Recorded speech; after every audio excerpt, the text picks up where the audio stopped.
नमस्कार मंडळी, स्वागत आहे तुमचं पंकज क्लिप्समध्ये, ज्यात आपण मोठे पॉडकास्ट छोट्या छोट्या क्लिप्समध्ये टाकतो. ही स्टोरी तुम्ही नक्की एन्जॉय कराल, पण त्याआधी सबस्क्राईब करायला विसरू नका. एक मला अजून एक क्वेश्चन होता की जसं आपण कोकणातले बरेच गोष्टी ऐकल्यात आणि कोकणात बोलतात की असं ह्या सगळ्या गोष्टी होतात, सेम गोष्ट बंगालमध्ये पण होतात.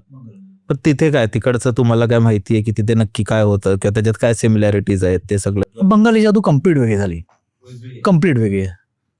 बंगाली जादू कम्प्लीट वेगळी आहे आणि कोकणी जादू कम्प्लीट वेगळी आहे. कोकणीचा ह्या पट्टाच वेगळा झाला. बंगालमध्ये जे माझे गुरु बंगालचे इथूनचे कलकत्त्याचे माझं गुरुस्थान तारापीठ, कालीघाट तारापीठ आहे ना, तारामाता, ते माझं गुरुस्थान. तिकडूनचे माझे गुरु, त्यांची जी जादू चालते ती नेक्स्ट लेवलची चालते. मग ते बोलता बोलता एखाद्याची वाट लावू शकतं, एवढ्या लेवलची. आणि तिकडूनचे सगळे त्याची नावं पण विचित्र आहे. तिकडूनच्या याची सिद्ध्यांची, तिकडूनचे जे एंटिटीजचे आहेत ना, तिची नावं पण वेगळी आहेत. अगदी ते एखाद्याचं आयुष्य खेचून दुसऱ्याला देऊ शकतात, ही ताकद आहे तिकडूनची. नारळामध्ये भरणार तुमचं उरलं सुरलं लाईफ, आणि ते एखाद्या आजारी माणूस आहे त्याला जाऊन देणार. हे चालते ना तिकडे बंगालमध्ये. लहान मुलं येस येस, आयुष्य देऊन पैशासाठी दुसऱ्याला देऊन टाकतात. हे चालते तिकडे. खूप लेवलची, खूप पॉवरफुल लेवलची. केस तुम्हाला माहिती जिथे काही असं काही भलतच झालंय, म्हणजे की तुम्ही तुमच्या मित्राकडून किंवा कोणाकडून? गुरुकडून मी ऐकलेलं. ते जेव्हा कलकत्त्याला होते, शिकलेले कम्प्लीट, मग त्यांनी ते एका केस स्टडीत गेलेले. तिकडे बोलता बोलता म्हणजे मित्र मंडळी बसतात ना ओळखीचे सगळ्या, ते लहानपण तिकडे गेले कलकत्त्याला. तर त्यांनी एक केस सांगितलेली. ह्याला एका चांगली तरुण मुलगी, यंग एजवाली, कामाला जाते व्यवस्थित सगळं. अचानक मध्ये त्या मुलीचं फेस म्हाताऱ्यांसारखं होतोय, आजारी पडते, केस पांढरे झालेत, बेडवरती. म्हणजे अगदी ती 50-70-80 वर्षाची म्हातारी झाली. किती टाइमच्या कालावधी? अगदी 15 दिवसात झालेली आहे. पूर्ण बेडवरती म्हातारी झाली. म्हणजे डोकरी देव बघून कोण बोलणार पण नाही की 20-22 वर्षाची मुलगी आहे करून. तिचं आयुष्य काढून कोणाला दिलंय ते आजपर्यंत कोणाला नाही कळलं.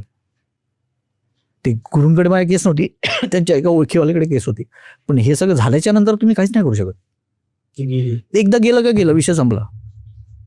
आणि ते लोकांचे जादू म्हणजे मंत्रावरती एवढी ताकद आहे आणि एवढा ताबा आहे ना त्यांच्यावरती, त्यांच्या बंगाली लोकांच्या मंत्रामध्ये. हा जबरदस्त. पटपट पटपट पटपट बोलता बोलता तुमची कधी वाट लागली तुम्हाला पण नाही करणार, एवढे आहेत. म्हणजे इंटेन्स मध्ये घुसलेले डायरेक्ट आतमध्ये. खूप अलग लेवलची चालते. तरी तुमची बिहारची पण तशीच चालते, युपी बिहार त्या साईडला पण, तिकडे पण तसंच. पण युपी बिहारवाल्यांचा 90% लोकांचा प्रॉब्लेम काय माहिती आहे, तिकडूनच्या लोकांना त्यांच्या कुळाचं माहितीच नाही, कुलदेवी कोण आहे. फसतात तिकडेचे लोक.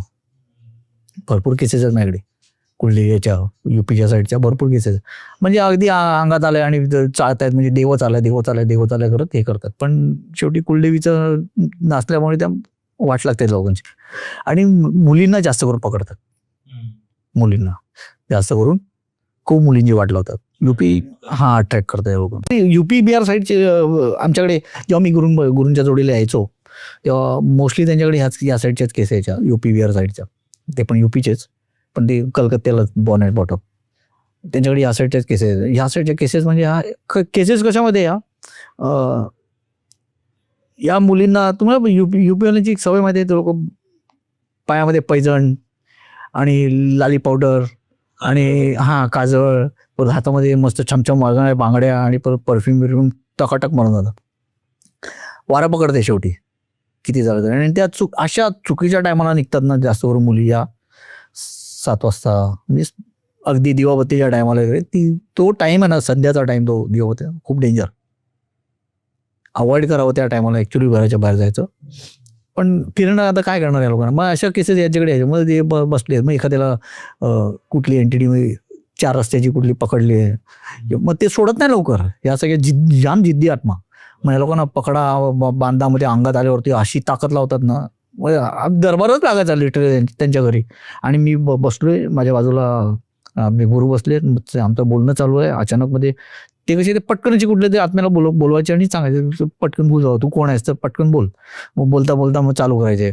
मग काय त्याला काय पाहिजे ते दे, मग ते लिंबच का आपण हेच कर तेच कर. ते दिवसभर ते चाळे चालूच राहायचे आमचे. बापरे बाप, एवढी हालत खराब होते त्यांची काढता. आणि काढल्याच्या नंतर शेवटी तुम्ही कसं, आता एखाद्या समजा एक फॅमिली आहे, त्यामधले 2 जणांना झालेला आहे प्रॉब्लेम, बाधित आहेत ते लोक, क्लिअर केल्याच्या 2-3 महिने व्यवस्थित जातात, नाही असं नाही, मग परत कुठेतरी जाणार का असे चाळे काहीतरी करणार, परत घेऊन येणार, मग परत ते नव्याने सुरू करा, ती परत जनरेट करा. मग किती सांगितलं तरी लोक जास्त ऐकत नाही. प्रॉब्लेम आहे युपी साईडच्या लोकांचा. आणि त्यांचं कसं कुळ नाही, मूळ नाही, कुलदेवी माहीत नाही, कुलदेव माहीत नाही, काहीच नाही. मग तुमचं प्रोटेक्शन करणार कोण? डेंजर आहे तिथे. डेंजर खूप डेंजर आहे त्या साईडचे. आणि त्या साईडचे जे तांत्रिक लोक आहेत ते पण खूप बेकार, म्हणजे एखाद्याला वापरायला पण कमी नाही करत, अगदी खेळून मोकळे होतात. काही सांगतात आणि याच्यामुळे तुम्हाला असं करायला लागेल तर तुमचं तसं होईल असं. कारण मला खूपदा असं पण वाटतं ना की जे असं जे गावच्या ठिकाणी कोणाला असं काहीतरी मानसिक त्रासही असेल किंवा, आणि त्यालाही ते लोक तो हे देऊन खूप सारे असे ढोंगी असतात जे त्याला ते नाव देतात. आता माझ्याकडे ज्या केसेस आहेत ना, मी जास्त करून त्यांना बघतो पहिला की बाबा या लोकांना खरोखर पोजेस्ट आहे की यांचं डोक्यामध्ये काय चाललंय, ते सगळं बघून. उगाच असं आलंय म्हणून त्याला कापा आणि ते हे करून घाबरून घरातल्या नाही करा, तसं नाही करत. आलंय तर पहिला त्याशी बोलणं, त्याला सायंटिफिक डोकं त्याचं काय खराब आहे का, कुठल्या डिप्रेशनमध्ये आहे का, कुठल्या त्रासात आहे का, ते पहिला विचारून घेतो. बोलतो व्यवस्थित त्यांच्याशी, एकट्याला बाजूला घेऊन, किंवा काय आहे काय नाही आहे. 90% केसेस मग तशाच निघतात की हा मानसिक आजार आहे, म्हणजे इमॅजिनेशन करतात किंवा थर्ड आहे, अजून एक पर्सनॅलिटी आहे, जोडीला माझ्या कोणतरी फिरते. मग काय करणार त्यांना, घरातल्या मग साईडला घेऊन सांगतो बाबा असंच आहे, मानसिक आहे, त्या लोकांना काहीच नाही याच्यावरती, पण आपण खेळूया असं की बाबा क्लिअर झालंय करून असं. हा त्यांच्या हिशोब, त्यांच्या डोक्यामध्ये त्यांच्या समाधान, मग तसं करायला, तसं करून मग मोकळं होतं. मी काय करणार, मग घरातल्या पहिला कॉन्फिडन्समध्ये घेऊन बाबा असं आहे, याला काहीच त्रास नाही आहे, याच्या डोक्यामध्ये जे भरलेलं आहे ते आपण अशी याच दिशकोनी काढूया, तर काय काय पट बरे होतात. स्वतःहून पण ढोंग हा, लोक. बरेच लोक येतात माझ्या अंगात देवी आली.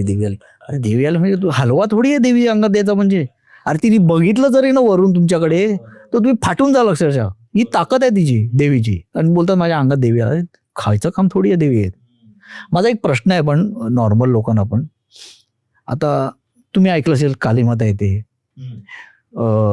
हनुमान येतात, बरोबर आहे, मग कुठली देवी पकडा ती सगळी येते, परत जोगाई येते, सगळ्या देव्या येतात अंगामध्ये. तुम्ही आजपर्यंत कधी ऐकलंय गणपती कोणाच्या अंगात आलाय किंवा शंकर कोणाच्या अंगात आलाय, कधी ऐकलं? ते काय येत नाही.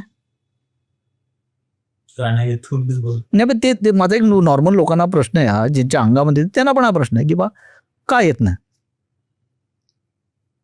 मग हे बाकीचे सगळे काय फ्री बसलेत की बाबा तुमच्या अंगात येऊन हे करायला, नाही ना. सायंटिफिक याच्यामध्ये आता तुम्हाला एक गोष्ट सांगतो, नॉर्मल एक गोष्ट सांगतो. आता आपण एखाद्या भजनाच्या ठिकाणी बसलोय, ठीक आहे, भजनाचा माहोल आहे, देवीचं हे चालू आहे, भजन बिजन व्यवस्थित सगळं चालू आहे.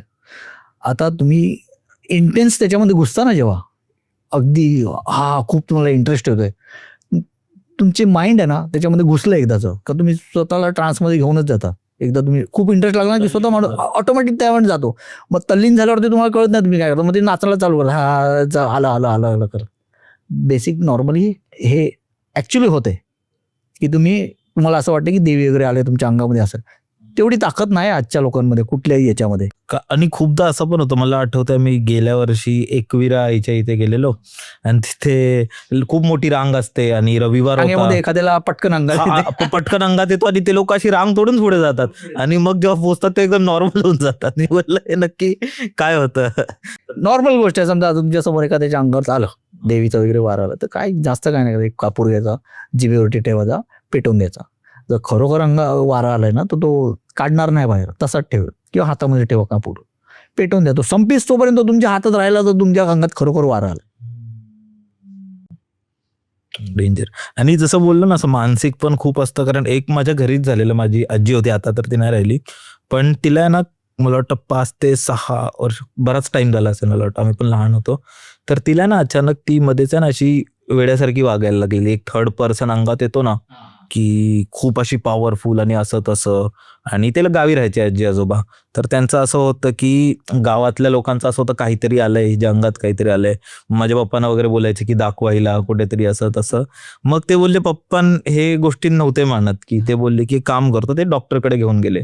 आणि जेव्हा तिची ती ट्रीटमेंट सुरू झाली ना, तर तेव्हा समजलं की तिला एक आजार आहे मल्टिपल पर्सनॅलिटी डिसऑर्डर, की जी पर्सनॅलिटी ती वर्षानुवर्ष दाबून तिने ठेवली आहे ना, आता ती कुठे ना कुठे बाहेर पडते. आणि मग त्यानंतर तिचे मेडिकेशन्स वगैरे चालू झाले, त्यानंतर ती नॉर्मल झाली. जसे गोळ्या बंद व्हायचे त्या परत तिच्या अंगात यायचं. आणि मग ते ते खूप वेळा त्याही गोष्टी असतात आणि त्याला आपण तो टॅग देतो. मंडळी, जर तुम्हाला ही स्टोरी आवडली असेल तर डिस्क्रिप्शनमध्ये आम्ही पूर्ण एपिसोडची लिंक टाकलेली आहे, तो चेकआउट करायला विसरू नका. त्यात अशाच प्रकारच्या भरपूर स्टोरीज अवेलेबल आहेत. आणि सबस्क्राईब करायला विसरू नका.